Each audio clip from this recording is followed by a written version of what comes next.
থাকা কঙ্কালতলা পঞ্চায়েতের উপপ্রধানের বাড়িতে বোমা মারার অভিযোগ দুষ্কৃতীদের বিরুদ্ধে, এবং কদিন আগে তারা আপনার পঞ্চায়েতে যিনি পঞ্চায়েত সমিতির সভাপতি আছে তার বিরুদ্ধে অভিযোগ করেছিল, প্রাণনাশের হুমকি দিয়েছে এমনটাই বলেছিল। এই বিষয়ে কি বলবেন?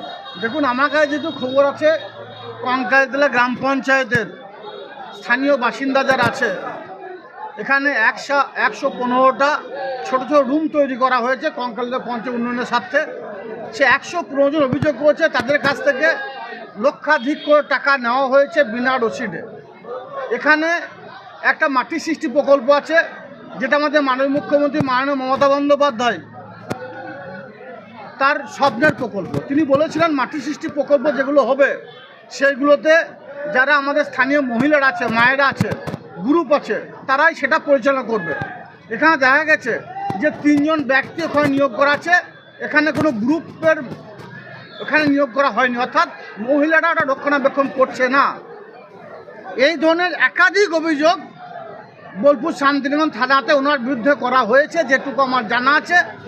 সেই অভিযোগের ভিত্তিতে এরিয়ার মানুষ একটু উত্তপ্ত আছে, সেই ভয়ে ভীত হয়ে উনি হয়তো পুলিশ প্রোটেকশন পাবার জন্য এই ধরনের যে মিথ্যা সাজানো ঘটনা তিনি করছেন বলে আমার মনে হয়। যদিও বীরভূম জেলা পুলিশ প্রশাসন অতি সক্রিয় আছে, সততার সঙ্গে দেখার জন্য আমি বীরভূম জেলা এসপি সাহেবকে রিকোয়েস্ট করেছি, ওনারা দেখছেন।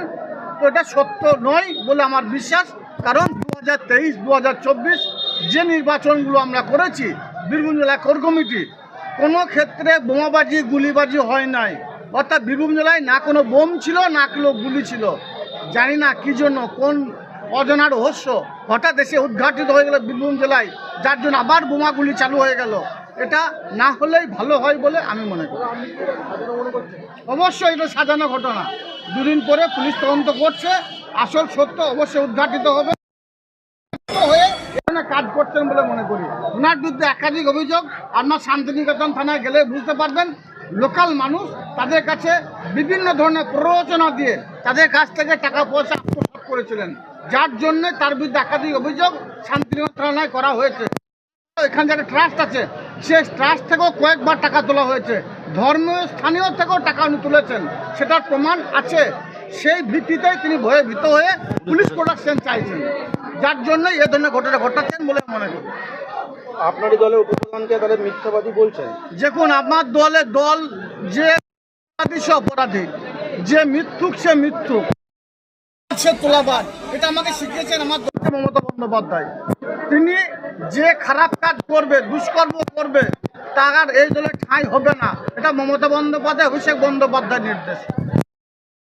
তোলাবাজি করেছেন, সেটা থানাতে লিখিতভাবে অভিযোগ দায়ের করা হয়েছে। তিনি মানুষকে প্ররোচনা করেছেন, মিথ্যা পথে মানুষকে পরিচালনা করেছেন, থানাতে লিখিত অভিযোগ দায়ের আছে, সেগুলো তদন্ত চলছে।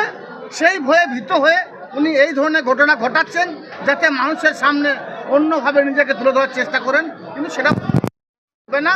ওনাকে বলবো, আপনি নিশ্চিত থাকতে পারেন, গত সপ্তাহেও মিটিং ছিল কঙ্কালতলা গ্রাম পঞ্চায়েতে। আমার এমএলএ সাহেবকে আমি পাঠিয়েছিলাম এই ধরনের ঘটনা না ঘটার জন্য। এমএলএ সাহেব পঞ্চায়েত সভাপতি পঞ্চায়েত উপস্থিত ছিলেন, তিনিও এসেছিলেন পঞ্চায়েতের মিটিংয়ে এবং বাড়ি গেছেন। আবার 10 তারিখ মিটিং আছে, তেনাকে আপনাদের মাধ্যম দিয়ে আসার জন্য বলবো। নিশ্চিন্ত থাকতে পারেন, কঙ্কালতলা গ্রাম পঞ্চায়েতের মানুষ, নানির বিধানসভা মানুষ, বীরভূম জেলার মানুষ অশান্তি চায় না, কাটাকাটি কোনো রাহাজানি চায় না। কারণ মমতা বন্দ্যোপাধ্যায় উন্নয়নের মাধ্যমে মানুষের মনের মণিকোটায় পৌঁছে গেছেন। স্বভাবতই আমরা উন্নয়নের পথে হাঁটছি, কাটাকাটি কোনো রাহাজানি পথে আমরা হাঁটছি নাই, আর কাউকে হাঁটতে দেবো না। পঞ্চায়েতের উপপ্রধানের বাড়িতে বোমাবাজি গতকাল রাত্রিবেলায়, কি বলবো? এটা তো আমরা শুনে অবাক যে গ্রাম পঞ্চায়েতে যে উপপ্রধান তার বাড়িতে বোম মারার মতো পরিস্থিতি তো তৈরি নেই। উনি তো এটা পরিকল্পিত ব্যাপার।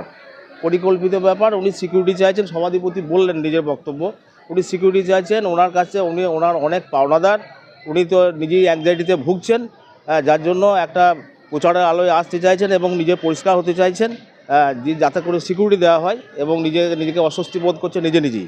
তো যে ঘটনা ঘটেছে সেই ঘটনায় আমরাও চাই যে পুলিশ প্রশাসন তার তদন্ত সাপেক্ষে উদ্ঘাটন হোক এবং উদ্ঘাটন করুক, এবং সত্য মানুষের সামনে আসুক, এটা আমরা চাই। 1 তারিখে আপনার নামে অভিযোগ করেছিল যে আপনার ওর প্রাণ সঞ্চয় রয়েছে এবং আপনি হুমকি দিচ্ছেন। এটা তো সম্পূর্ণ ভিত্তিহীন, একদম ভিত্তিহীন। আমি একজন পঞ্চায়েত সমিতির সভাপতি, আমার তো নিজের কাজকর্মর পরিপ্রেক্ষিতে আমার নিজেরই সময় নেই। আগেই বলেছি আমি, আমার 9টা জিপি আমার আন্ডারে আছে।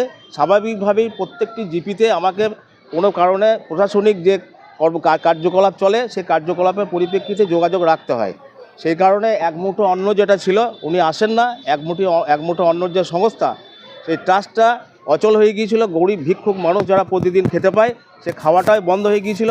সেই জন্য সভাধিপতি আমাকে বলেছিলেন যে 2-1 দিন এটা দেখুন যে কিভাবে গরিব মানুষ খেতে পায়, অভুক্ত না থাকে। সেই জন্য মানুষের কাছে অন্তত 15 দিন মানুষের কাছে যে সমস্ত ভালো মানুষ যারা আছে, যারা সমাজসেবামূলক লোক, মানুষের সেবা করেন, সেই সমস্ত মানুষ 15 দিন চালিয়েছেন ওটা। তারপরে অ্যাকাউন্টটা চালু হয়েছে এক মুঠো অন্নের, এবং এক মুঠো অন্নের যে ট্রাস্ট আছে সেখান থেকেও অর্থকড়ি তছরুপাত হয়েছে। জানি না কে তছরুপাত করেছেন, ওখান থেকে আগের যে অ্যাকাউন্ট হোল্ডাররা ছিল সেখান থেকে টাকা উধাও করে দিয়েছে।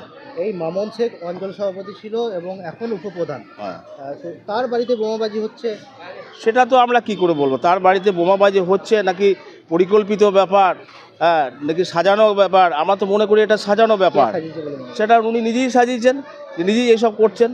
আমাদের তো এইসব কাজকর্ম নেই। আজ কাজকর্ম নয় যে কারো আমাদের লোকজন গিয়েছে, আমরা নিজেদের কাজ নিয়েই তো ব্যস্ত। তো উনি যে সমস্ত লোকের প্রতি অ্যালিগেশন করছে, তাদের পিছনের যে কেরিয়ার আছে সেই কেরিয়ার সম্পর্কে জানতে পারবে যে তাদের এই ধরনের কোনো কার্যকলাপ জীবনে কোনোদিন করেননি। স্বাভাবিকভাবেই উনি নিজেকে একটা জায়গায় নিয়ে যেতে চাইছেন, যে উনি বাড়ি থেকে বেরোতে পারছেন না, এত পাওনাদার আছে, এত 2 নম্বরই করেছেন পঞ্চায়েত চালিয়ে, সেটা মানুষের কাছে আসতেই পারছেন না। এবং উনি যেটা বলছেন যে আমার উপর ক্লেম করেছিলেন যে পঞ্চায়েত আসতে দিচ্ছেন না, উনি তো গত যে সাধারণ সভা যেটা ছিল জেনারেল বডি মিটিং, সেই মিটিংয়ে উনি আসছেন, এবং ওনার আশাটা ওনার সংবিধানভুক্ত। ওনার আশাটা কেউই বন্ধ করতে পারে না, কেউই বলতে পারে না যে আপনি পঞ্চায়েতে আসবেন না। আমরা ভালোভাবেই সংবিধান বুঝি। মাননীয় মুখ্যমন্ত্রী মমতা বন্দ্যোপাধ্যায়ের যে নির্দেশ, এবং সেই নির্দেশ অনুযায়ী আমরা পার্টি পরিচালনা করি এবং প্রশাসন পরিচালনা করি। স্বাভাবিকভাবেই উনি আসবেন এখানে, ওনার না আসা কোনো ব্যাপারই নেই। আপনি সভাধিপতি তো বললেন একটু বক্তব্য, এবং এমএলএ সাহেব আগের দিনেও বলেছেন যে উনি আসতে চাইলে সর্বতোভাবে আমরা সহযোগিতা করবো না আসার জন্য। উনি কেন আসবেন না?